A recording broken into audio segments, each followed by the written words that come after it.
Varsity Club, welcome back to another classic.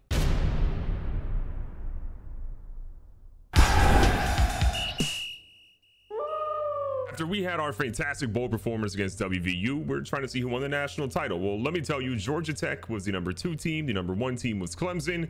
Both of them lost. They lost to Michigan and they lost to Alabama, and they played the national title, which you're seeing right here. Now, Michigan had an early lead going 14-0 in the first quarter. Alabama comes back and scores 21 points to Michigan 7. Michigan comes back with 21 points to Roan to Bama 7, and then Bama scores 14 in the bottom to get it close, but a field goal by Michigan in the end ended up winning it. The players of the game ultimately were Blake Corum, who had 106 yards and 2 touchdowns, and then McClellan from Alabama, who had 85 yards and 2 touchdowns. Bryce Young was 16 of 30, 4 touchdowns, 2 interceptions.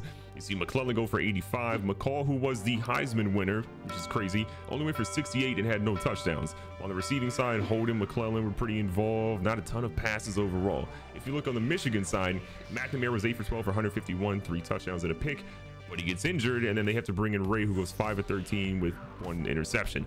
From a rushing standpoint, Blake Corum, again, you saw at 100. Booker, another Heisman runner-up, goes for 43 yards there. On the receiving side, Roman Wilson has 2 touchdowns on 119 yards. See, Hibner, who killed us as well, had 1 touchdown. So while we maybe didn't get into the college football playoffs, and yes, we lost to Michigan, they won the national title. So at least we lost to the team that won it all.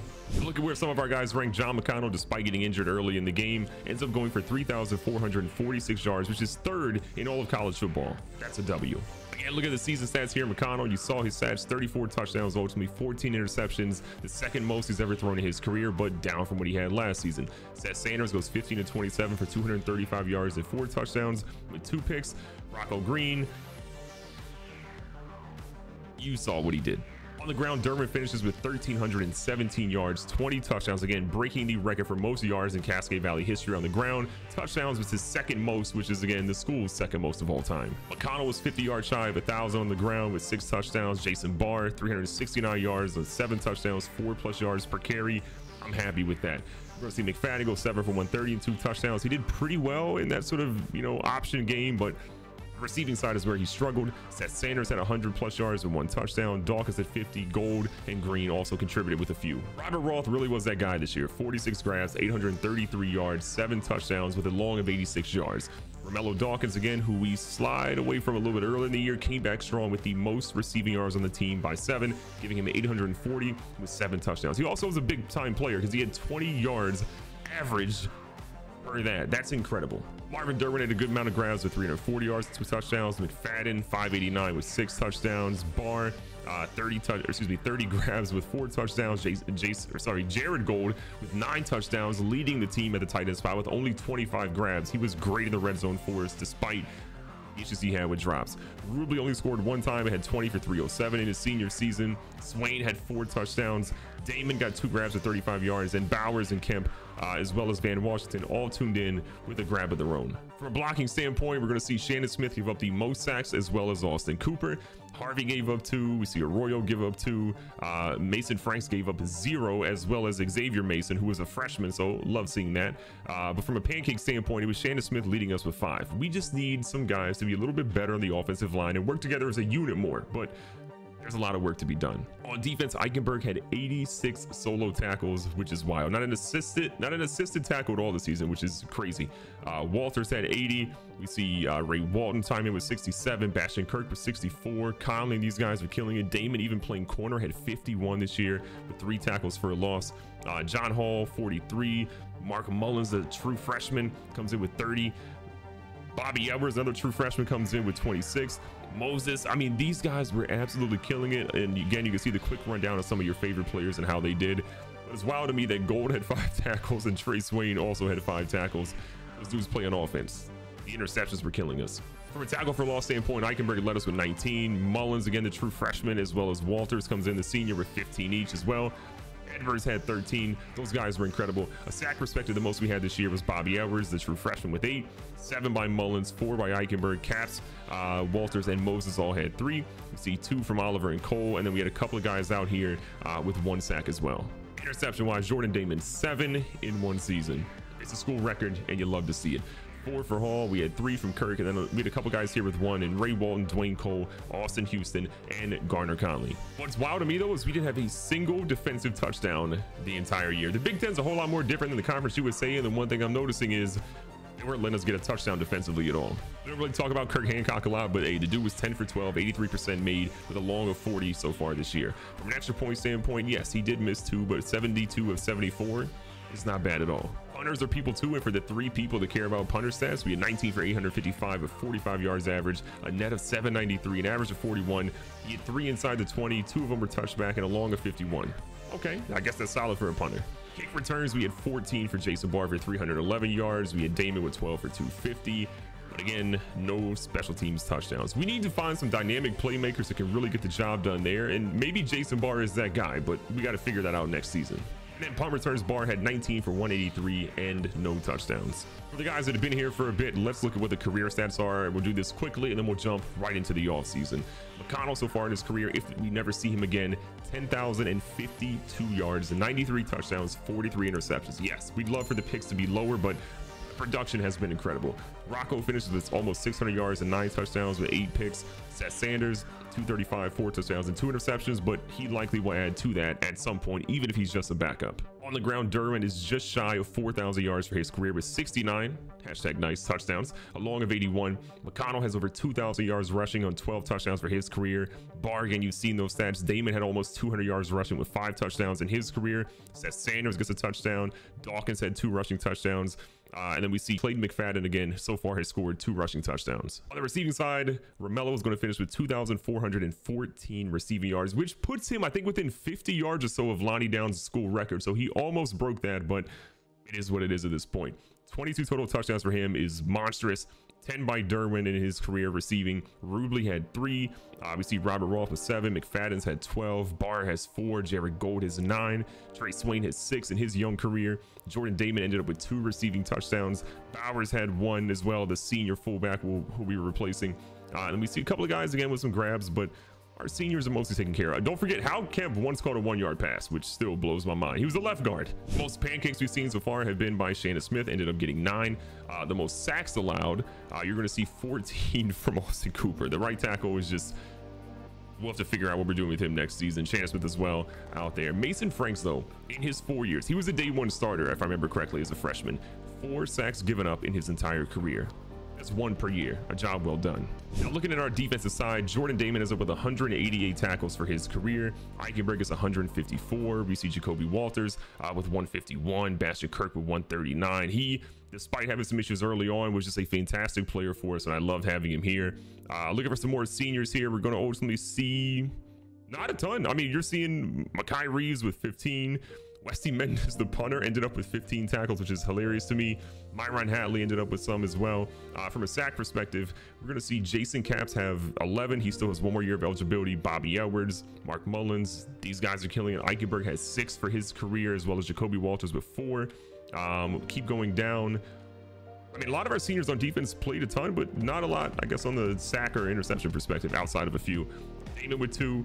We see Eli Oliver, the left outside linebacker, who rarely played, with 1. Interceptions, though, it's no shock that we see Jordan Damon with 13 for his career. We knew he was a special talent his freshman year, and what he's done has been incredible. Bastion Kirk has 5. We see John Hall with 4.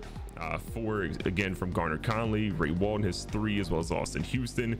Tommy Eichenberg even had 2 in his career, and we have a bunch of guys down here with 1, including Jacoby Walters, who was one of the most underrated players I think we've ever had in Cascade Valley history, and I'm sad to see that dude go. Forced fumbles, Tommy Eichenberg had a lot in his career, 5 total on that side. Jacoby Walters, the senior, also had 2 fumble recoveries. Eichenberg is the only guy to have 2 so far for us. And if we look for touchdowns as well, Jordan Damon had 4 defensive touchdowns in his career. None this year, sadly, but that's a remarkable standpoint. Bastion Kirk ended up with 2 of his own. Ray Walton has 1. We see another one here from Jacoby Walters, the senior, and then the junior, Garner Conley, finished with 1 as well.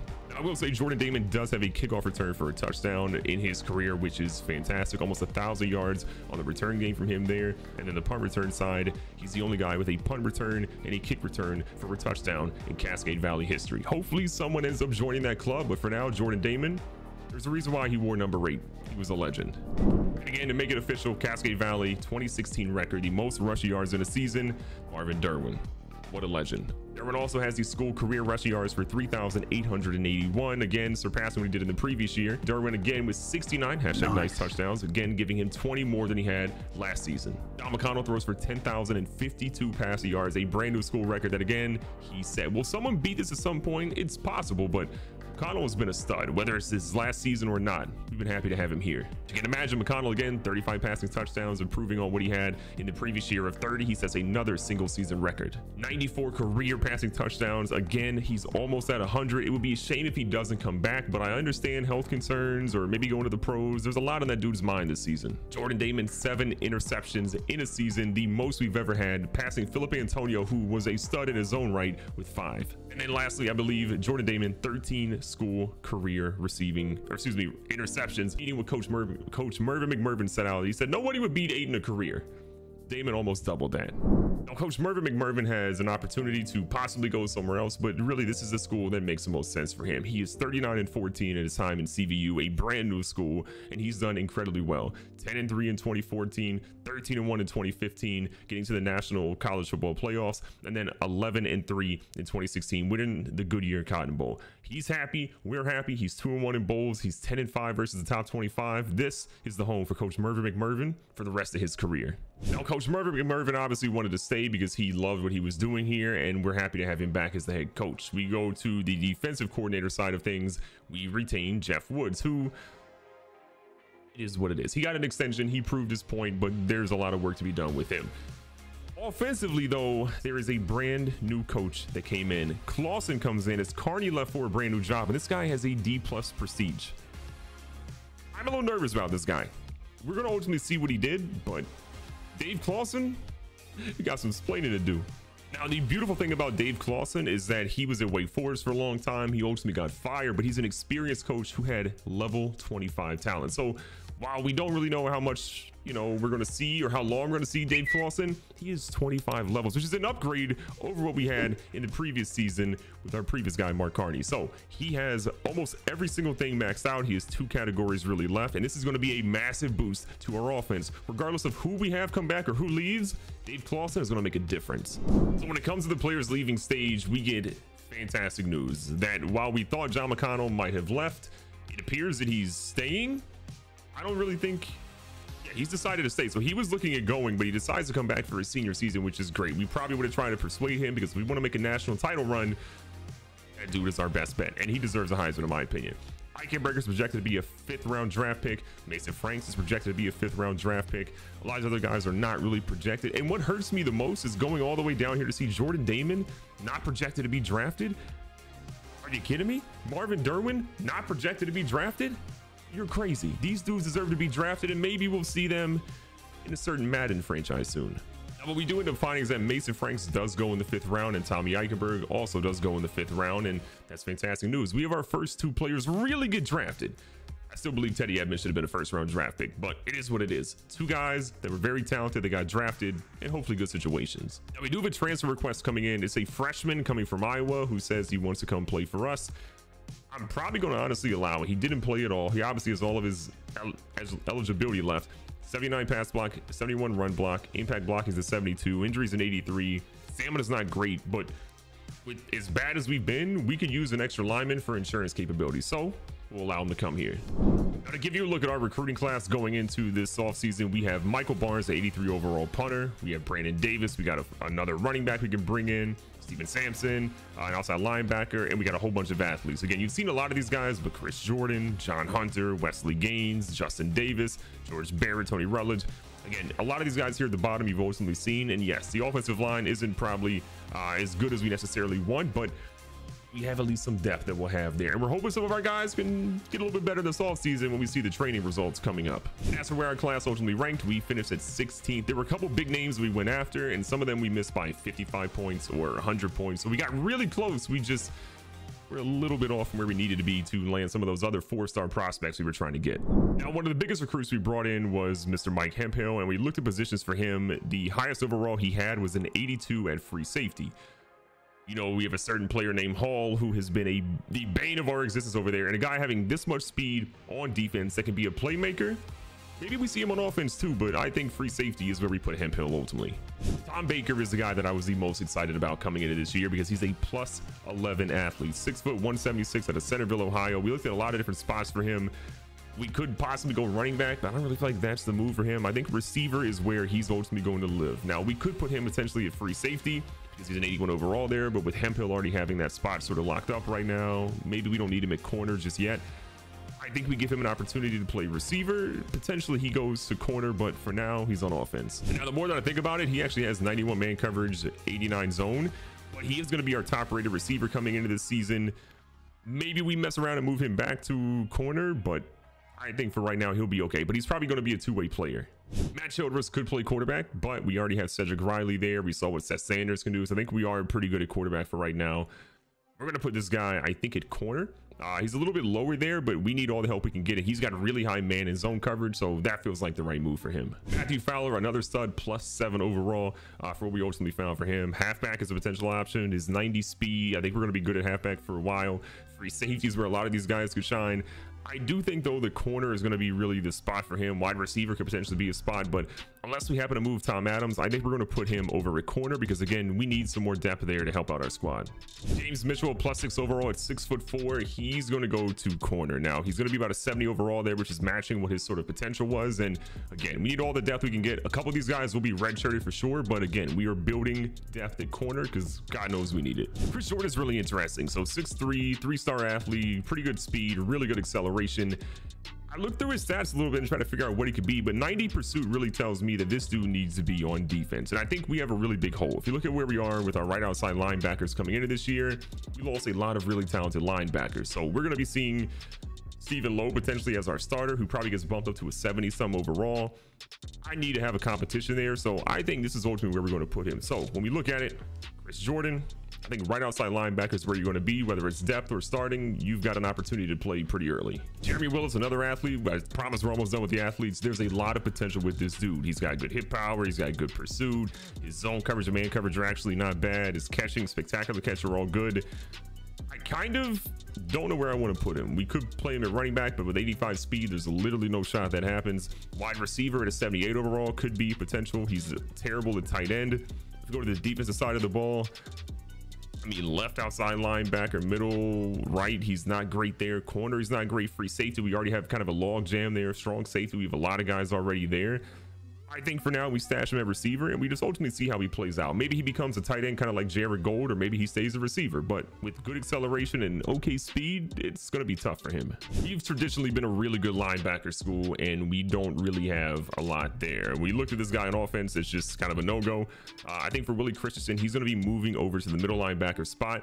We don't have really much depth there at all. I mean, we've got Josh Cole, who's a redshirt junior who hasn't really played much.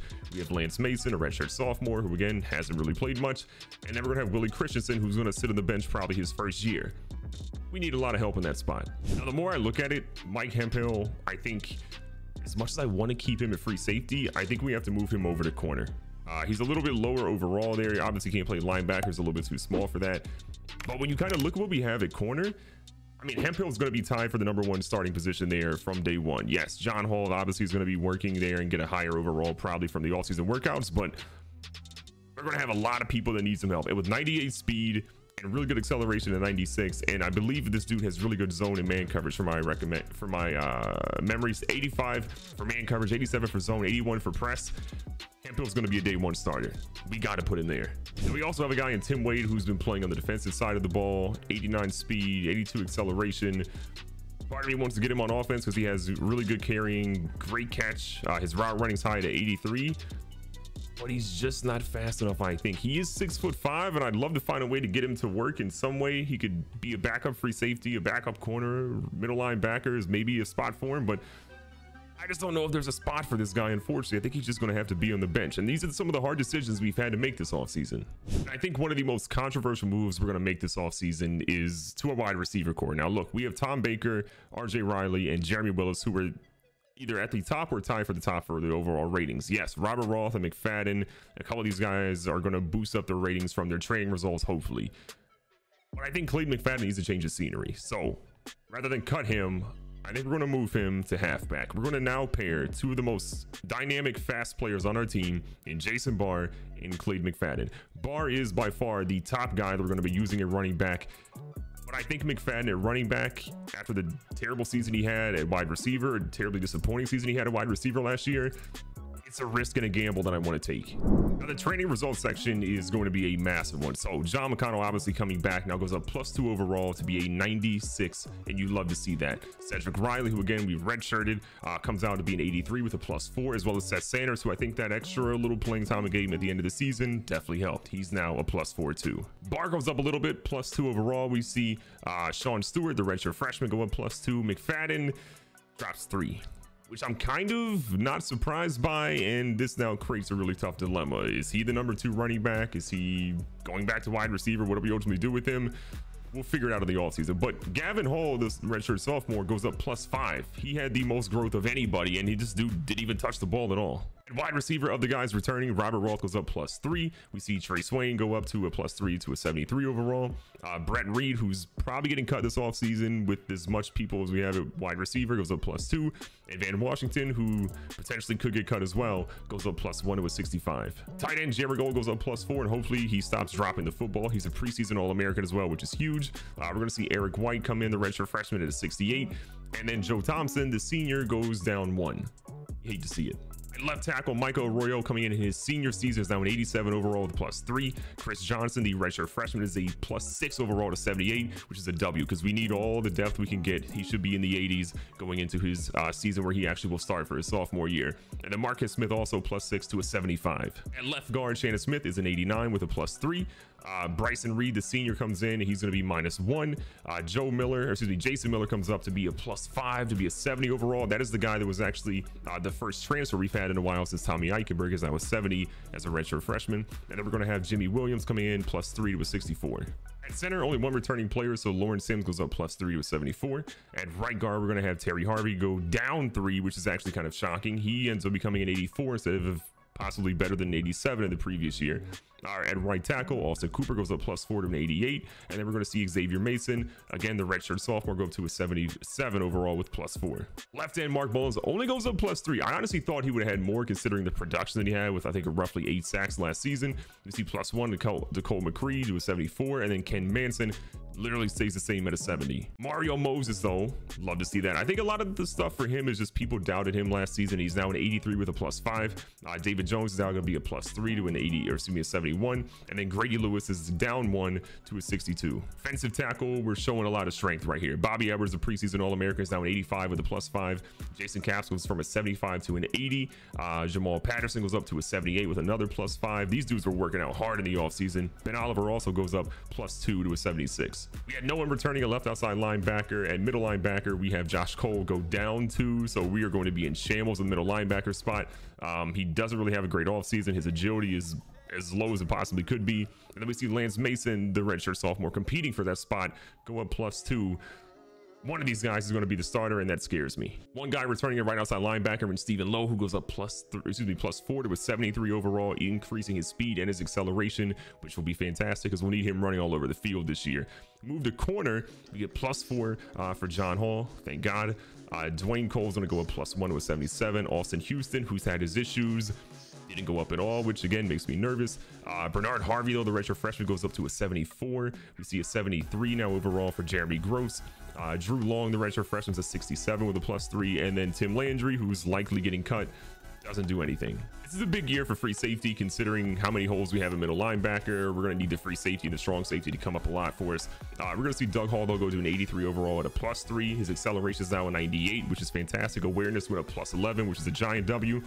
Matt Whitaker stays the same, and then we see Nick Robertson trying to compete for that backup free safety spot, moving to a 71. Strong safety Garner Conley, who's coming in for his senior year, 86 overall now, which is fantastic. He has 99 awareness, so you love to see the big brain there. Ray Walton is now having a great offseason, moving up to an 86 for his junior year at a +5, increasing his speed and his awareness as well. Tim Wade's going to stay the same at a 75, and then Josh Power goes up +3 to a 73, increasing speed, strength, acceleration, and a whole lot more. In the kicking game, we did keep 2 kickers as I just wasn't sure how good our kicker was going to be, but Hancock ends up going up +5. So we're going to see him a lot more. He should have a stronger leg. He's better conditioned. And Paul Sanders, the junior, is, well, his free ride is over despite the +1. So coming in with our roster, we have to cut 7 players, and it's going to be, I think, a lot of wide receivers and probably some corners and a couple of guys we touched on earlier. At quarterback, we're actually pretty good right now. We have Tyrone Johnson, who came in as a pocket passer. I mean, we've got Cedric Riley, Seth Sanders in front of him. I don't really know if this is the move for him. We're going to allow him to go continue his education elsewhere. Joe Thompson has been a great locker room guy, but we just don't have a spot for him when we have so many young players ahead of him right now with the roster cuts that we have to do. So Joe Thompson, I'm sorry, but your time here is done. We have a lot of corners that are probably going to be not here for very long. Tim Landry will just probably never ever play for us, unfortunately. We have a couple of guys down here at the bottom. Drew Long, not really super fast. I feel like we have to get rid of him as well. That gives us, I believe, 8 corners currently on our roster, with these last 2 guys likely being redshirted. They have tons of potential, so we've got to find 3 others to go. One of those spots we mentioned is absolutely going to be the kicker, Paul Sanders. Again, you had some time here, but you just were never that guy. I don't want to do it, but the last 2 guys we have to cut, I think, are going to be Bret Reed, a wide receiver, and it's also going to be Van Washington, another wide receiver. Those guys were going to have an opportunity to go play elsewhere, whether it's D2 or JUCO ball or something. It's not going to be in Akron in Cascade Valley. And the last thing to cover for our team is going to be the redshirted players that we have before we begin the season in the next episode. So no one at quarterback is being redshirted. You're going to see Mr. Brandon Davis, the new running back that we ultimately brought in, with an opportunity to redshirt this season. At fullback, we only have 1, so we can't redshirt him. At receiver, there's only 1 guy. It's going to be Terrence Williams. Great potential, going to be, I think, a very good player for us, but I don't think he'll get much playing time, so I want to give him an opportunity to chill. Tight end, I thought about maybe possibly Anthony Minor, but he's going to be too good to not get on the field, and we need 2 tight ends to help us out that are good. Eric White is a little bit of ways from that at this point. Left tackle, we're going to have 2. We're going to have Stephen May and Justin Davis, both redshirt, because there's so many players ahead of them before they ever get playing time. At left guard, no one's getting redshirted. At center, we're going to be redshirting Wesley Gaines. We're going to right guard. There's no one to redshirt there as well. Austin Cooper and Xavier Mason are both already redshirted. Left end, we're only going to redshirt Tony Rutledge, the true freshman coming in. Right end, we have no one to redshirt. Defensive tackle, we're not redshirting anyone there either. Left outside linebacker, we made the tough choice to say Isaiah Holman. We're going to redshirt you to hopefully make you a starter next season, or potentially figure out who's going to be there. We're going to recruit linebackers regardless this upcoming offseason. And middle linebacker, Billy Christensen's going to get the red shirt. Right outside linebacker is going to be Chris Jordan. And then we're going to see a corner, a lot of guys. We're going to have James Mitchell and John Hunter, which I think makes sense. It really, really hurt me to redshirt this guy. Matt Childress, I think, is going to benefit the most from that. He's got a junior ahead of him in John Hall. He also has a junior ahead of him in Austin Houston. But Austin Houston is one of those guys that you don't know if you can trust. I think we're going to be fine with Bernard Harvey and with Jeremy Gross coming in to help out in that time for the time being. But at some point, I think it will benefit us more to have Matt Childress redshirt this season than have him play barely any minutes at all. And as we get to the end, free safety, we're going to have Marcus Harrell as our only redshirt there. Strong safety, everyone's already been redshirted, so nothing there. And then kicker and punter, again, those guys are all good to go. In the next episode, you're going to see a ton of stuff that we have to do. We'll get the recruiting board going. We're going to get our new custom schedule set. There's a lot of work to be done. We are starting the season as a top 25 team. We'll see how that lasts. It's going to be tough. We lost a lot of players, especially on defense, and our defense was already struggling last season. Can they get better? Will they be better? Will our offense even be consistent? There's a lot of questions to answer, and we'll find out soon. Be safe, be smart, tell someone you love them. I'll catch you guys on the next one.